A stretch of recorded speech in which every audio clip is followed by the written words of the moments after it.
first of all, we'd like to thank you so much for joining us. I know that you have a busy teaching schedule, and we appreciate you joining us on your day off. And man, look, I want to apologize because I know y'all had me scheduled like 2 weeks ago, and when those storms were coming through, man, I think I still have like some post-Katrina trauma happening, man, because whenever there's a storm in the Gulf coming up here, I just like to wall myself up, close the door, and put my head down, man. I'm still dealing with that. Oh man, I completely understand that, man. I'm with you 100%. Yeah, it's funny because me and Greg had a conversation about about that whole thing. Like, when storms come and you went through Katrina at any level, you just like, yeah, bro, you get a little nervous, Yeah, you do. It's funny because, like, there's so many cats who just moved to town, and I know in the last 5-6 years we've been fortunate to not have any storms, and there've been a lot of close calls and little tropical storms that have come through and just brought wonderful weather. And so every time these things happen, I hear people like, oh, these storms are blah blah blah. I'm like, look, man, it just takes one to destroy everything. And you never know. It took a heavy rainstorm like 3 or 4 years ago to flood the city. So come on. Right. Absolutely. Dude, that's what I'm saying, man. If it rains for 20 minutes outside, my car is underwater, I'm getting out of town if there's a storm. Right.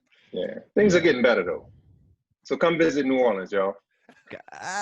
It's cold. We're open for business. Come on, y'all.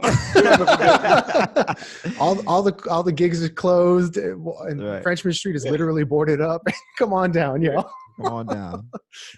So, man, we do want to get, because you are an educator, and that's your specialty, and so we want to kind of get into some of that. And since we're bringing up storms, we're in a storm right now. Like COVID is a storm that none of us were prepared for. Psychologically, just that alone, like, damn, my whole life will shut down. That's not even a possibility. How are you kind of dealing with that in your teaching career?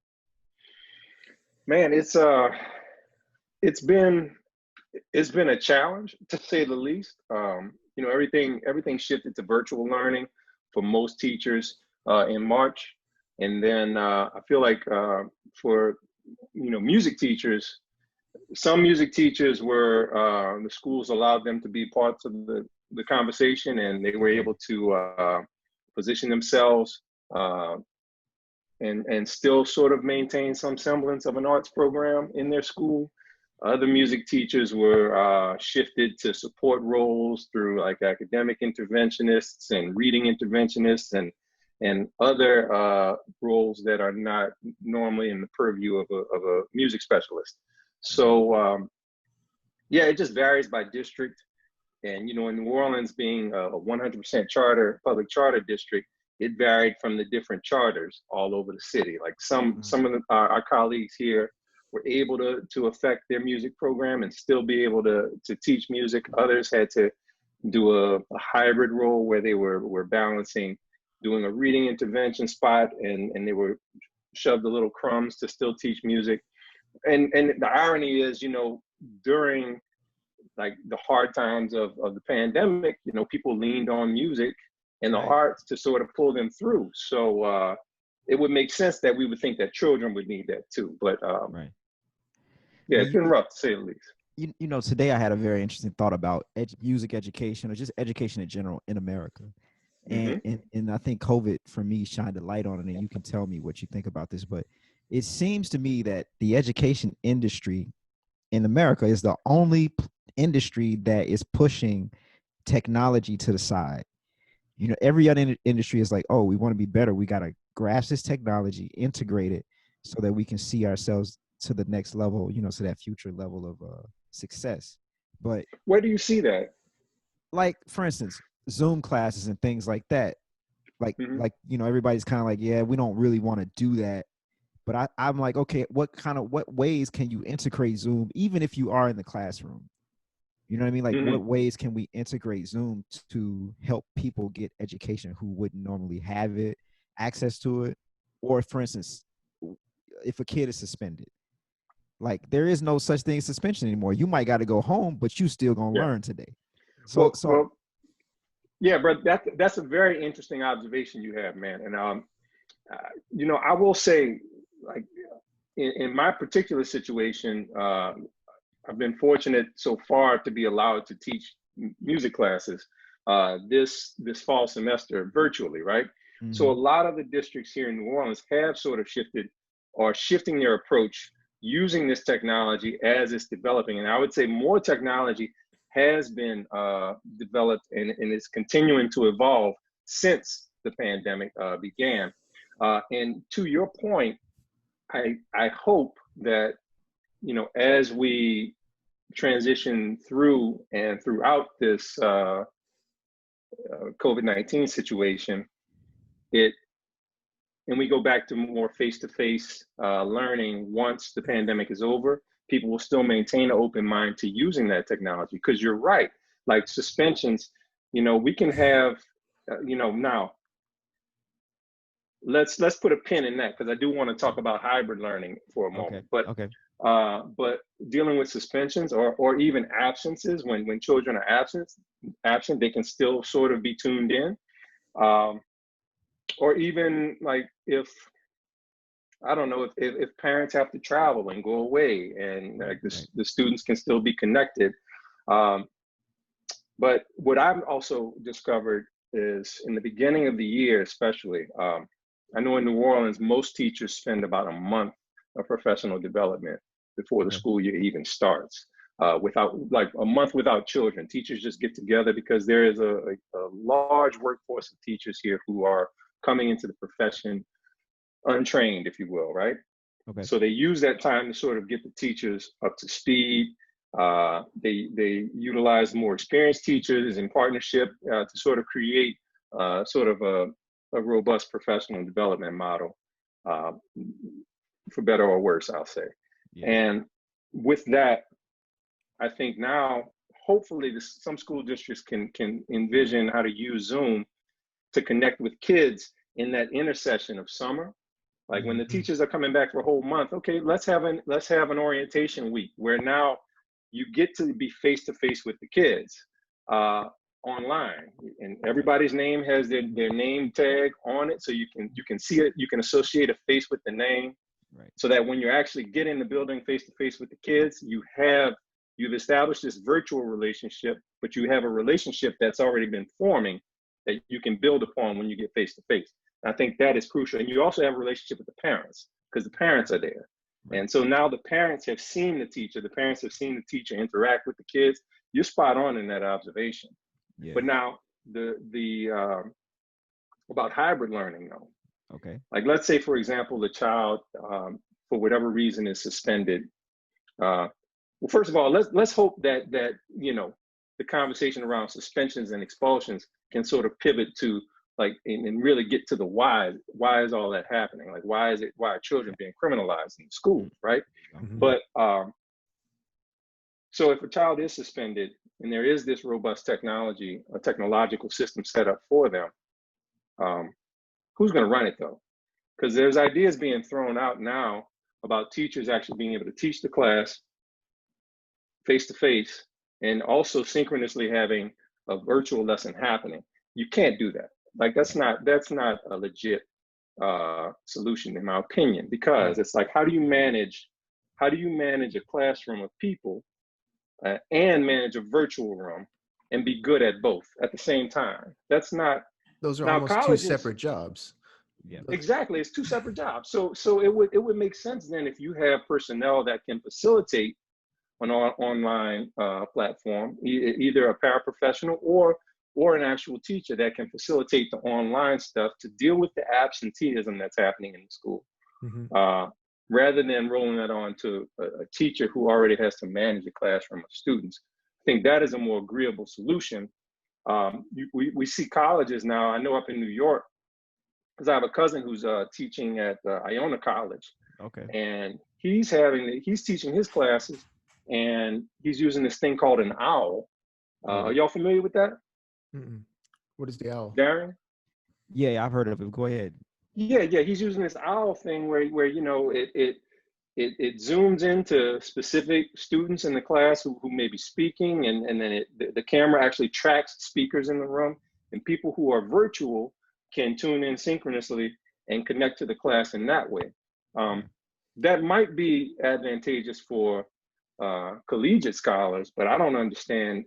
I don't see it being super beneficial in a K-8 setting, and maybe not even in a K-12 setting, a high school setting either, you know? Real quick, what grades, so everyone watching, what grades do you specialize in these days? These days, I teach K-8, you know, specifically K-4, and I have a 7th and 8th grade band, like an advanced band the middle school band that I share the duties with my colleague, Kelvin Harrison.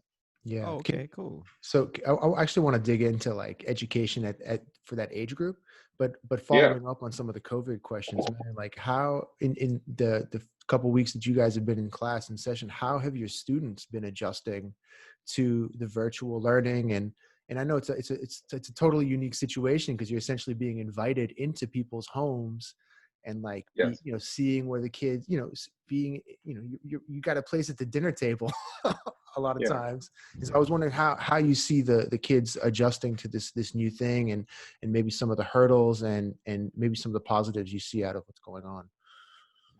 Well, I mean, anybody who's dealt with children, and I know both of you have, children are extremely resilient, humans, right? That being said, they also feel and experience trauma at a very unique and personal level also. Yeah. So there's only so much you can interpret through a screen with the children. More of how they're being affected is going to come out when the teachers are actually back face to face with them, and the parents aren't necessarily sitting behind them or in the room with them. The children are a little less inhibited. Mm-hmm. That's a real nice way to put it. Yeah. Well, I'm just, the realness is going to come out once we get face to face in the absence of their parents. Now, how are they affected? Like one positive I see is like children are themselves. They're coming to class online. If they want to slouch and lean over, some schools are making them still look like this when they're learning. I don't put too much stress on that when I'm teaching, but like children are comfortable. Like some of them are eating their breakfast while they're on, and I love that aspect of it. A lot of because if I'm working in a K-4 setting, the parents are with them because the children are young. Right. So you do get to see the parents. The parents get to see you, which is really great. But like I said, to answer your question, Ajid, man, like we're gonna really begin to see like how affected the children have been, like when we get in face to face with them. Yeah, man. Go ahead, Darren. Sorry. I was just gonna say, to circle back on a point you made earlier, that you can't teach virtually and in person. I would imagine that the perfect system, that school districts would hire a whole new set of individuals who are good at that, who specialize at teaching long distance. You know what I mean? And it seems to be advantageous to the different schools to set those programs up because schools are competitive, and it's like, oh, I want to go to this school because I have an opportunity, I have options. Maybe I'm the person that my family travels half the year. And so now you can say, you don't have to be at school every day. You just need to be at school 10 days out of the year to take this test or that test or whatever. And the rest you can do online if you show capability to do that. But we also have a whole staff of individuals that deal with that. You know what I mean? Yeah. I mean, just to clarify, like teachers, there are teachers who are capable of managing both. I'm just saying it can't be done at 100%. Like you just can't, the needs of a face-to-face student are very different from the needs of a virtual student. Yeah. And being face-to-face, like there's so many fires that you have to put out in a classroom. Even if you're the best classroom manager that the world has ever seen, there's so many fires that have to be put out at any given moment inside of a classroom, especially a public school classroom where you're dealing with 27 to 32 kids in a single setting. Even a music classroom, it's just like managing that and then managing an online classroom where the chat thread is being lit up because children have questions. People are hitting the raise hand button because they need to go use the bathroom. And the policy is you got to ask for permission online before you get up to use the bathroom in your own house. Is that really the policy? Well, some schools have that policy. I'm not going to speak specifically about the policy. Yeah. I have to. Totally. Yeah, that is a policy. That is a thing. Wow. And so, so like to be able to manage all of those variables at 100% or even at 80% between the two of them, it's just not a viable solution.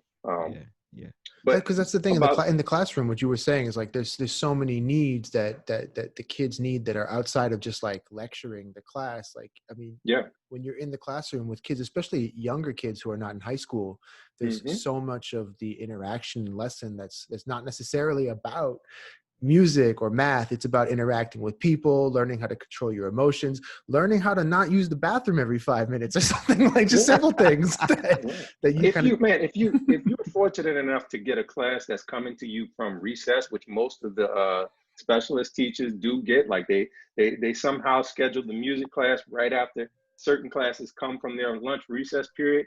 You got children that are coming with scrapes that imagine a kindergartner coming to you from recess. What do they want? What's the first thing they want? They want a Band-Aid. And you might have 6 of them that want a Band-Aid. So like you got to tell them, wait, hold on. I gotta admit these other kindergartnens to my Zoom room. Right. So yeah, come on. Yeah. Let's be realistic about that. It's a lot, man. And like I find I've become really bad at texting people back. And between, Instagram, Facebook, texting, and it's like what you're saying, you need to be present in the moment with your students, and you can't tell them to wait 5 minutes because you got one kid with a cut and a scrape and you got someone raising their hand online. There's some things like you need to be in the moment. You need to be present in the classroom because especially in New Orleans, if you're not present for that one moment, that's when something can go terribly wrong. Man, it's not just New Orleans. It's anywhere. It's New York City. It's Madison, Wisconsin. Anywhere. Like teaching is teaching when you talk about that. Now, of course, there's nuances to teaching in New Orleans, but there's nuances to teaching in Los Angeles or anywhere else. So of course. Now, Alan, I'm curious, man. Now, be real. Do you feel safe? And are your students safe inside of a school? Because you say y'all going back in a week or so, right? We are going back. I think. Well, to answer the question about myself personally, I think per the CDC guidelines, the school's down. I'm gonna give you a very political answer right now. I'm gonna push back, but go ahead. No, because I'm starting with a political answer, but I am gonna pivot. Okay. So schools are doing everything they can within their power per the CDC guidelines to make sure that they're abiding by those guidelines. Now, with that being said, we know the CDC. We know that it's a federal agency, and we know who's running the federal government. Now, take that, interpret that how you wish. I'm not saying interpret it how you wish. Yeah. Okay. But compare it to how other things have gone under current management. And anything can happen. Do I feel safe? That's to be determined. We have not gone back in the building yet with the children. Do I want to be back face to face with the children? I absolutely do. Okay. I feel like that is where my work is done best. I'm reluctant to say that I feel safe though, because I know how serious of an issue is with the spreading of colds and diseases and viruses and lice and every other ailment that can be spread happens in a school because of the work that you do with children, especially the youngest of children. And the young children are the ones that are going back to school first. Right. So it comes with the job. People who choose to take the profession of being teachers, just like doctors who choose to go into a room with a sick person and treat them, you assume that level of risk. It's not in the fine print when you sign your paycheck or your contract, but once you start teaching, you automatically assume that the risk is, okay, these children are going to be you're going to be exposed to many different things. And so now, that being said, what was the other part of your question? You said, do I feel safe? And what was the other part? Are the kids safe? Are the kids safe? So given the studies and the science that's out there so far, that's everything that's been released, the information says that children are not as, I'm paraphrasing here. I'm gonna put out the disclaimer that I am not a scientist, and I'm paraphrasing. So, but like, I think there are studies out there that suggest that children are less susceptible to the disease than grown adults. Like they're supporting information that suggests that it might not be as serious for children. It's still a very serious virus, though. Correct. Right. On the other hand, also, parents have to be really, really clear on what they are opting into if they choose to send their children back into a school building. Like a classroom, it's not going to look like a classroom has historically looked. People have made jokes about like how some classrooms look like prisons. I think it's safe to assume that many classrooms this fall are going to resemble that of what a prison might look like for children. They're not going to be able to transition freely from space to space. They're sort of going to be isolated into their classrooms. And I'm not just speaking for my school district. I'm just speaking generally. I'm painting very broad brushes. Okay. There aren't going to be many sharing of common spaces because they're trying to limit the exposure, right? So what does that mean? Some schools are doing staggered starts. Some kids are going to arrive at a certain time. Others are going to arrive at a certain time. There's going to be very specific seating on the school buses that transition the students to school. They're going to walk into the school in a distance line. They're going to have to maintain walking in straight lines, spaced out in the hallways, ensuring that there's a certain number of feet between each person in a very regimented structure that could represent or resemble what you might see in a prison. And many schools have dictated that children are going to have to eat their meals inside of the room. They're not going to be able to go have recess outside or have any sort of activity that looks like recess because of the contact that happens. Again, I'm painting with a broad brush. Right. Every school district's mileage may vary. This is just what has been out there, what has been presented. So is it safe for children? Parents have to really weigh the environment that they're allowing their children to go back into, while also weighing, like, some parents can't afford to not send their children back. They have to work. Right. They have to make money, and their work does not provide them the flexibility to work from home. So, this whole thing is crazy because of those reasons you just said. Like, a lot of people are like, I'm a pizza delivery guy, or I'm a doctor, or it's anything in between. And so I have to go to work, or I work for the garbage disposal, grocery stores, and it's kind of like, I don't know, man. I think all of us went to public school. And so in public school, there is no place for social distancing because they overcrowd the schools. And so I'm just trying to figure out, how do you do that in a place with that many people and one teacher has 30 kids? You can't social distance. It's just not, I mean, I'm no physicist, but it's just not possible. When have kids ever broken the line rules? I mean, come on, let's be real. Yeah, man, kids love lines. Yeah. Well, most places are now, I think the phase 2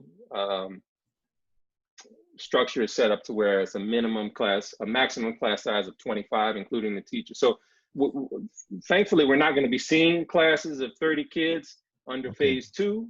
And I don't know if the phases are the same amongst different states, but in Louisiana, for example, phase 2 dictates that no class size is over 25. So what happens You to know? the other 5 to 10 kids that were in that classroom? Well, I think so. Many school districts in New Orleans are reporting that they're somewhere between 30 to 50% of the families have chosen to stay home for the year. Okay. So that's kind of how that number has been sort of absorbed by the families that are going to be doing distance learning. I see. Gotcha. Okay. Yeah.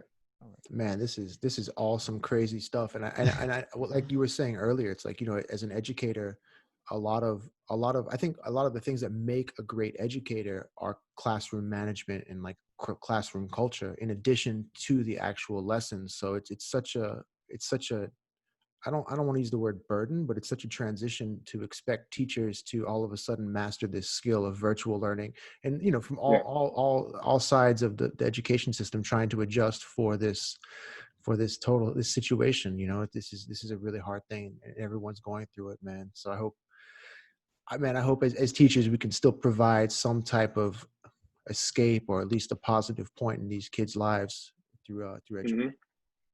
Well, you know, to your point also, one of the other things that a good teacher is a relationship builder, right? And one thing that this virtual realm that we've been operating in has provided is an opportunity for the teachers to establish relationships, again, not just with the children, but with the families. Yeah. So that is a positive that has come from this virtual experience, in my opinion.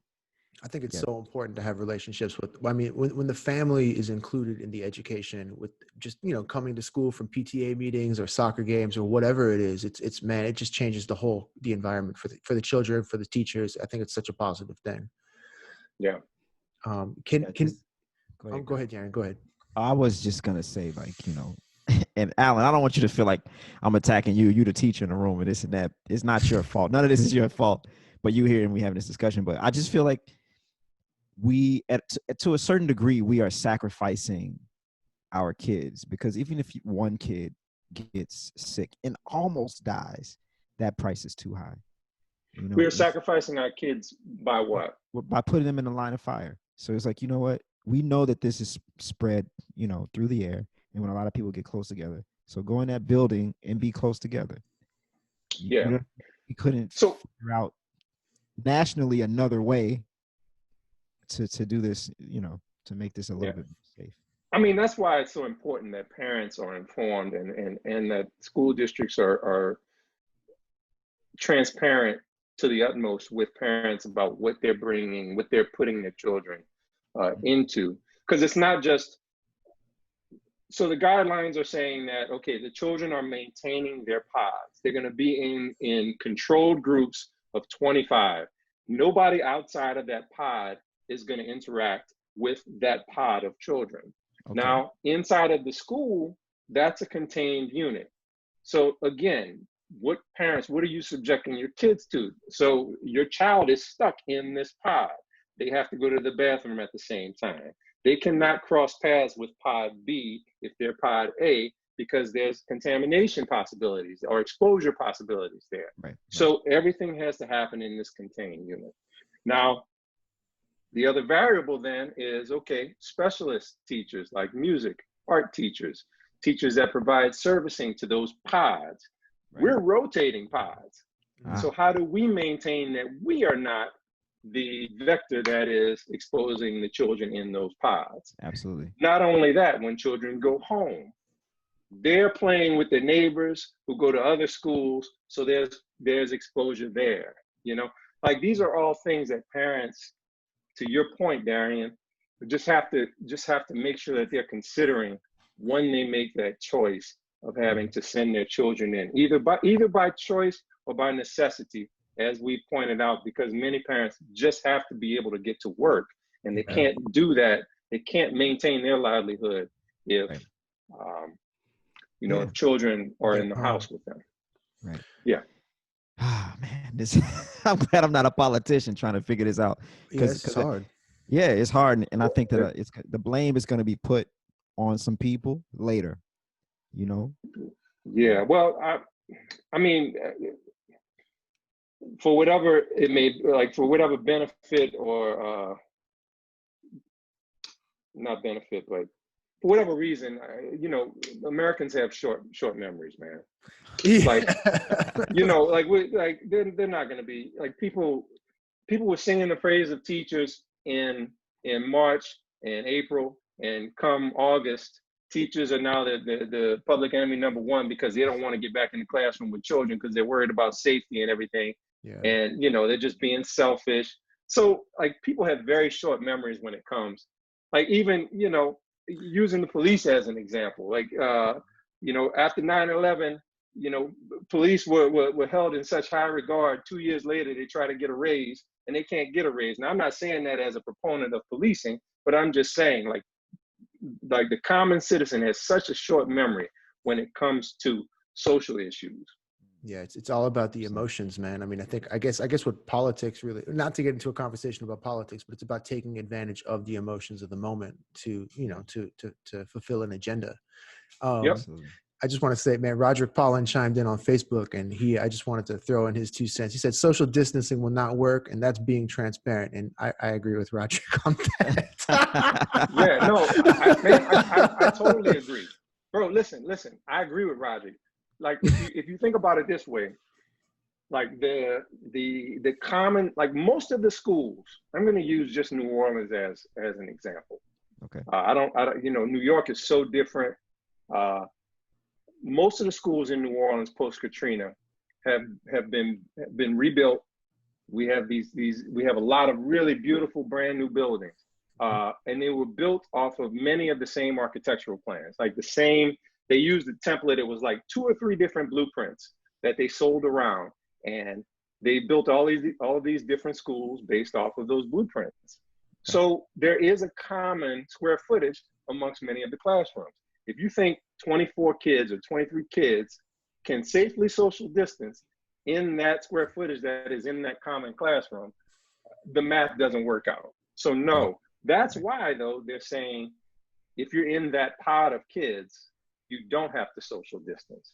Like there is no mandate for the pod of children to social distance. Gotcha. There's just a mandate for different pods to be socially distant. Right. Now, again, that does not clarify what happens when those kids get home, though. And so parents just have to be able to understand that, okay, if you are making the choice, or if you have to choose to send your kids into the school, just know just make sure you know what you're sending your kids into. And know the experience that you're going to expose the kids to. And teachers are going to do their very best to make it a rich, wonderful experience for the children. But the children are going to be in a room. And just because the kids get sick doesn't mean they got it at school either. You know, there's still there's still another 16 hours of the day where they're at home and doing whatever they do.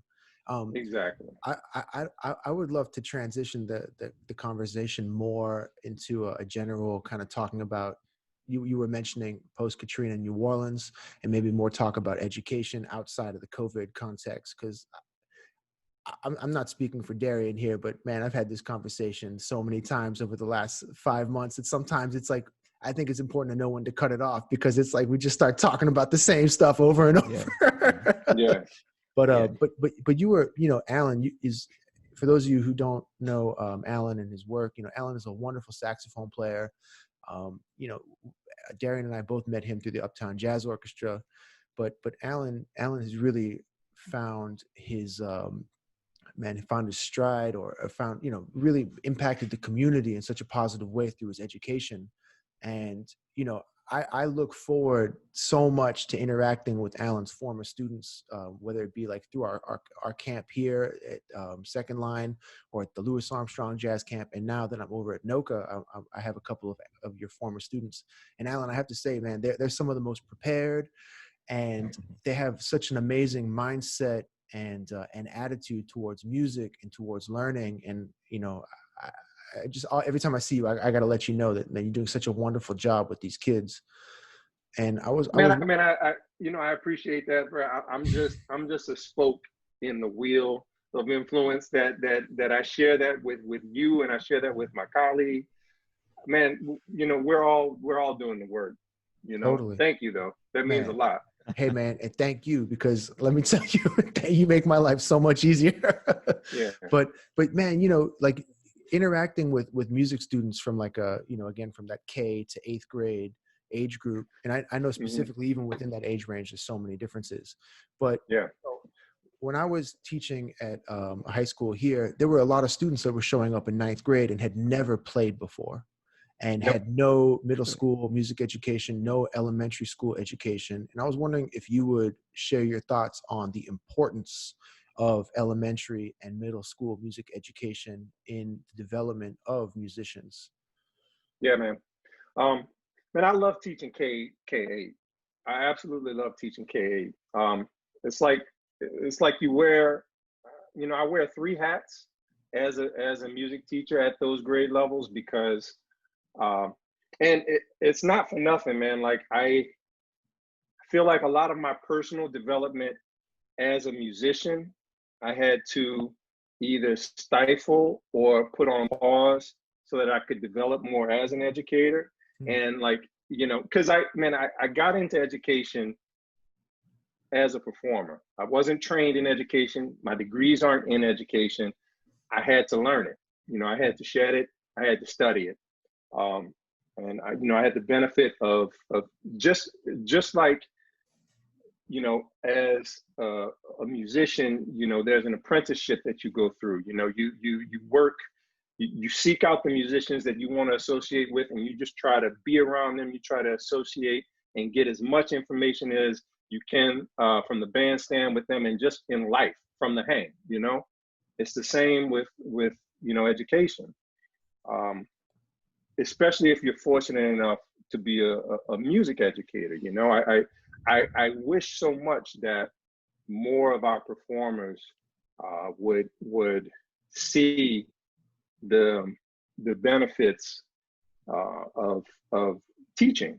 Not just teaching. Like, everybody seems to have this vision in their mind. Oh, I'm gonna eventually go off and I'm gonna teach at a college. I'm gonna teach. Like, it's no lie, man. There's a lot of work that goes into being able to teach children. Like, you have to, like, you can either do the work, or you can go pay for the work to be done to you through, like, going and get an education degree. You can do the work. Like, if you know how to read, you can read books on it. And like, if you have a performance degree, there's certain credentialing you can get that puts you in the classroom. Now, once you get in the classroom, you still have to do the work, though. Mm-hmm. Just like once you get in the band, you still have to do the work. You still got to shed. You still have to do the work every day of being a musician. Once you made it in the band, you don't have that seat for a long time unless you do the work. Yeah. So anyway, but back to your like, K8 for me, it's like three hats, right? K2, it's a lot of general music, man. I've sort of, I use an offshore work approach in that age group. I'm starting to mix in a little Kodai with singing and using the voice. Now, I'm not a singer. I'm not a trained singer. I've sought out training, and I'm still learning, because I do feel like at that age, it's really important for those students to learn how to audiate and how to just be able to just hear pitch, and to be able to create very simple melodies. Transitioning through, like, third through fourth, just introductory instruments, not even transitioning to band. A lot of people in New Orleans will put a baritone in a third grader's hand and expect them to march down Canal Street. I don't necessarily agree with that. Yeah.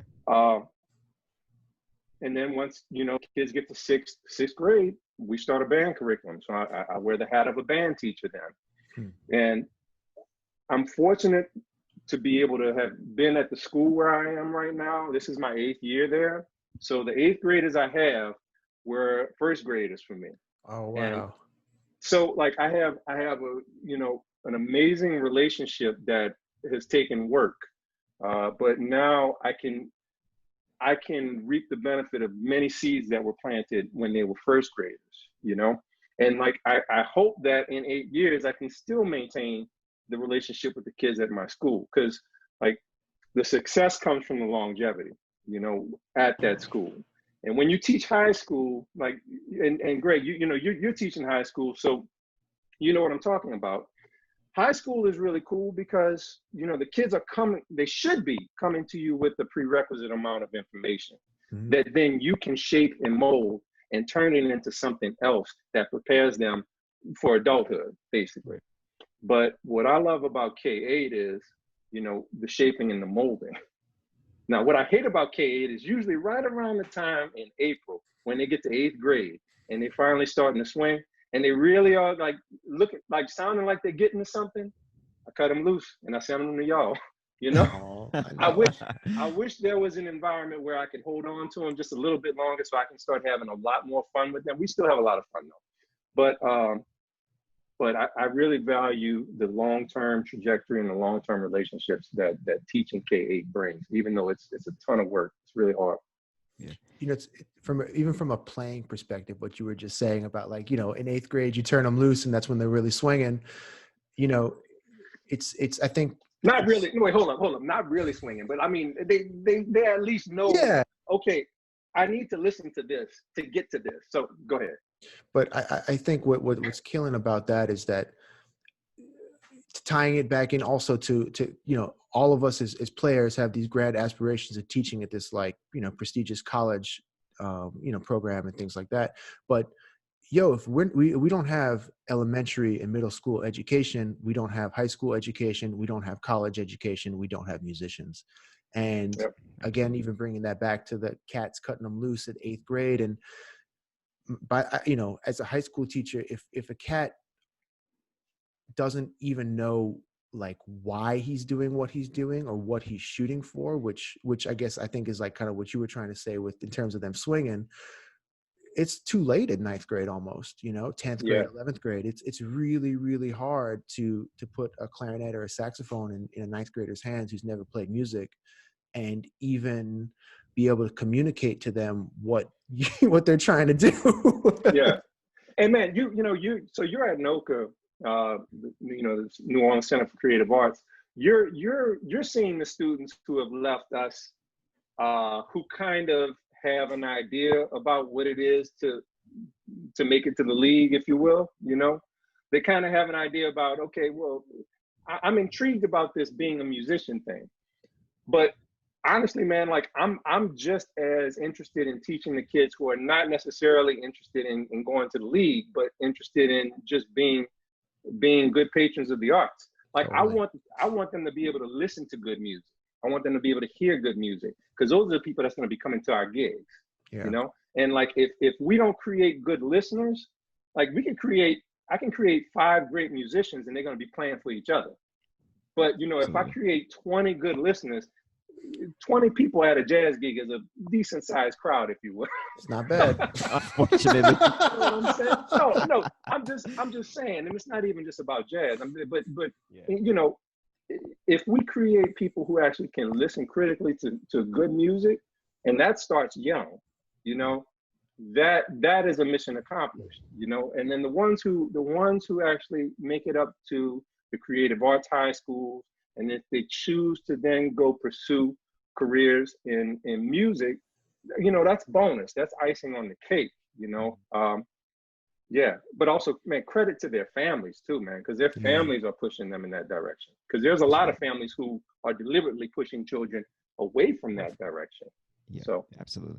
Listen, I have a question, man, and it's kind of unique to a few places in America, and New Orleans is one of them, where the culture of that city is important, and somehow and also the music is important to the culture of the city. So how do you teach that? Like, how are you teaching that in the classroom? Like, how are you teaching the history and the culture of the music to the kids so that they understand that it's coming from them? Yeah, that's an interesting question.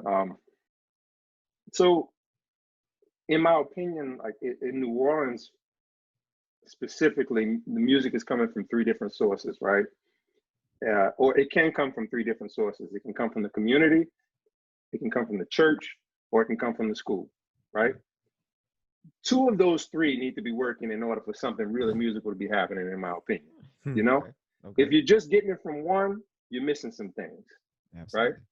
right? And so, and I would say on even on the lower rung, like what's been happening in the schools,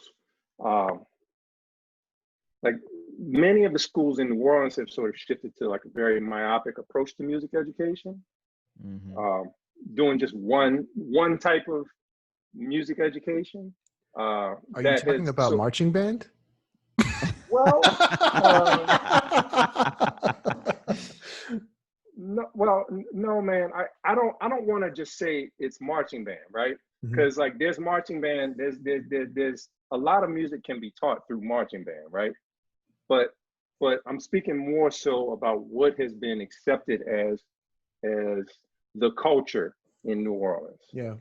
Which we can name it as marching band, but I think it's something even more specific than that, right? I think it speaks to sort of a decline that had happened over the last 25 years in music education in the city, from various reasons, like a defunding of the schools that started in the 90s or even in the late 80s. And there were so many amazing music educators that right around the same time that programs were being defunded, they were approaching retirement, you know?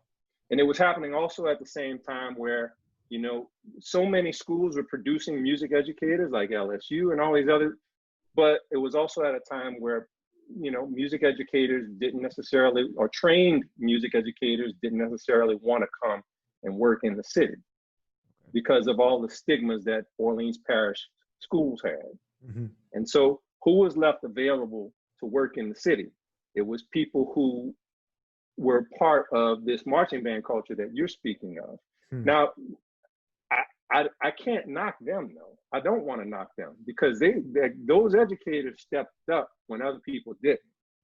But what then needed to happen though, there needed to be some sort of system that was able to take what they were coming to the plate with and develop it and build it so that children are not just playing one particular style.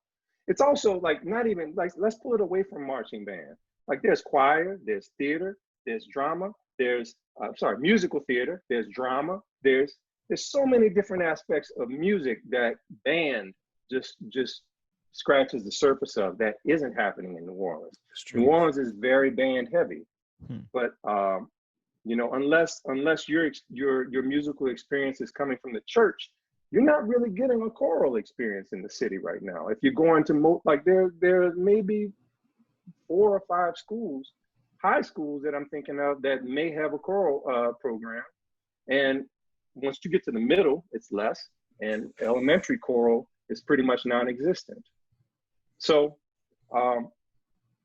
New Orleans is a very band heavy city, and that's when we start talking about culture. For the last 25 years, people who were educated throughout the city sort of have adopted this idea that band is music, and band is a huge part of the culture. Band is, you know, especially when we start talking about the brass band traditions and like all of these traditions that kind of were formed around marching band, you know? Now, I don't want to make it an attack on marching bands because I think marching bands have an important contribution.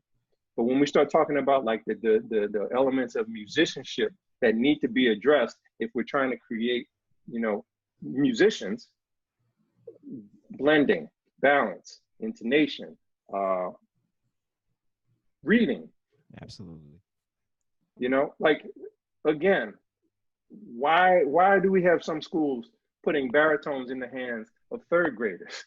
Like the children, they can't hold the instrument correctly. Right. Like they're trying to deal with instrument carriage, and you want them to walk down the street swinging a horn like this? Come on, man. Let's be real. You know, I'm on the same page with you too, and I certainly hope I don't come across as like hating on band culture or anything like that, you know, because it's such a beautiful thing, and you know, to also to see how much it means to a lot of the kids here. It's if they didn't have band, they wouldn't want to be playing an instrument. So I think it's an important thing to, you know, to keep as part of what it means to be from New Orleans. Um, but you're right, man. I think, but you know, again, like to me, education on some level is supposed to introduce children to things that are outside of the community they grow up in addition to celebrating the community. But man, it's like there are no marching band gigs once you leave college. You know, if you're the best marching band person in the world, you know, there's not a gig for you. And you know, you could be a jerk and say it's the same thing for any musician. But wait. No, Greg. I'm gonna push back. I'm gonna push back on that. But I just wanted to say, like, I want to, you know, for me as an educator, I want to provide my kids with the tools they need to also work outside of New Orleans if that's something they see fit. So yeah, sorry. Yeah, but I'm gonna push back on the there's no work piece, because like there's so many pieces of evidence through the brass band culture of New Orleans. Now I know you said working outside of New Orleans, but like so many of our brass band musicians, their only, you know, form of introduction to organized music was the marching band. So Totally. like we can't discredit the beneficial aspects of marching band.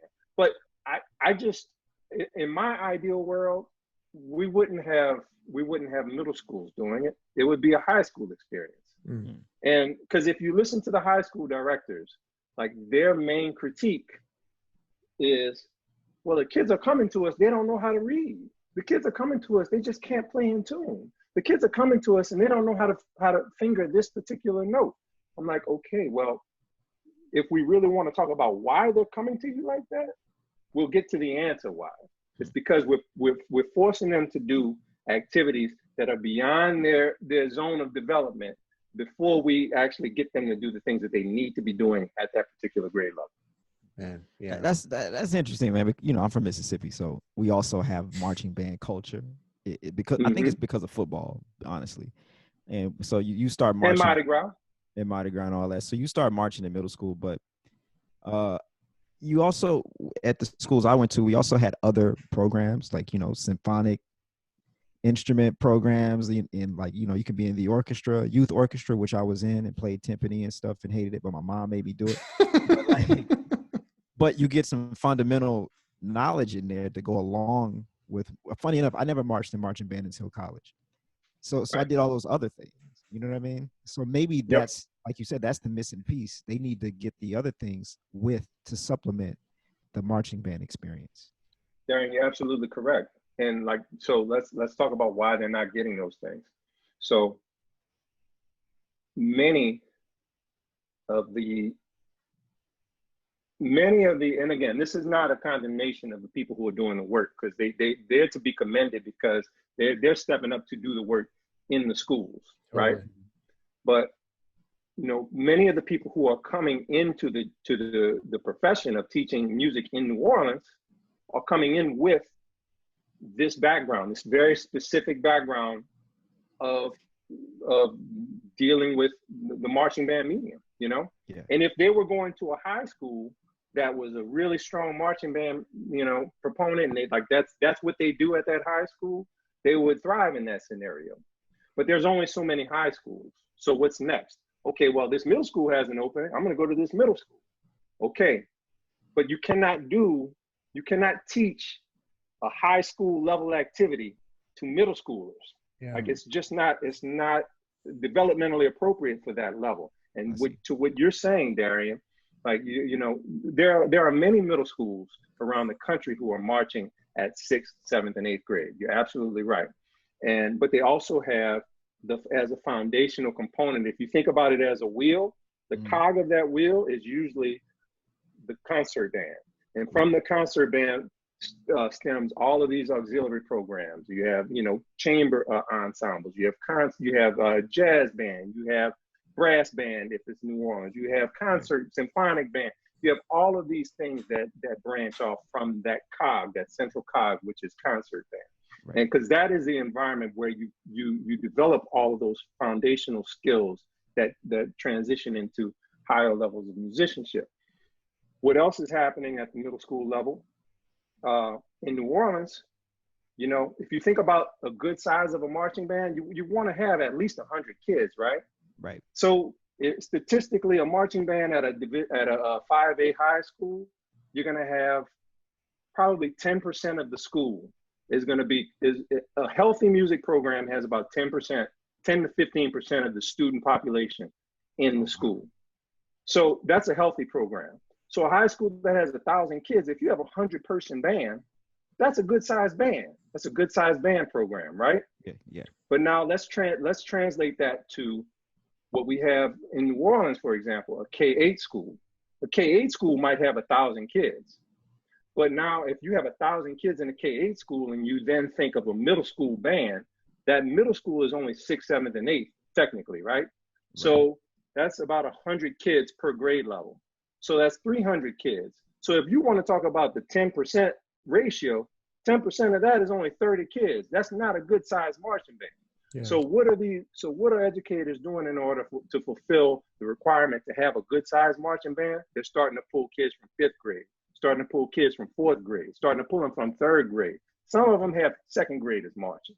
Wow. And then what does that mean? Now, instead of having children who are, you know, actually appropriately sized to hold an instrument with their hands, with their small hands and everything, now you have 2nd graders playing trumpet who can't even position their hands right. And they're using poor technique. And all of that is going to then trickle up to these high school directors that are complaining that the children are not coming to them prepared. Got you. Okay. Well, hey, look, bro, you broke it down today. Yo, that was killing. That was great. Hey man, you need to be on the panel or something to get some of this rectified, you know, and I hope some people hear this because this is important. It's important for the parents, especially the parents, because they don't even know, you know, they like Roderick said, they just want to see their baby march in a parade, you know? Yeah. Alan, man, that's our hour, man. And okay. I don't want to, we don't want to hold you all night long, Greg. I don't know if you had any more points you wanted to hit. Maybe can, you know, as an educator, man, what is your message to the importance of music education and how, you know, what are your thoughts on the importance of music education? And I think that'd be a good way to leave it for the evening. To which audience? To the student, to the parent, to the listener, to what? Like, man, to everyone. What do people need to know about music education, man? And if you want to address all of them, please. Yeah, because I think it's so important. And music. So what we said in the beginning, man, like in the worst of times and in the best of times, people lean to music as their either as their motivation or as their release. When you're working out, you're listening to music to get hyped up. When you're feeling down, you're finding a song with some lyrics that ring true to your spirit at that point. You know, when you're getting married, when you just got married, you're dancing to a song with your wife or with your husband.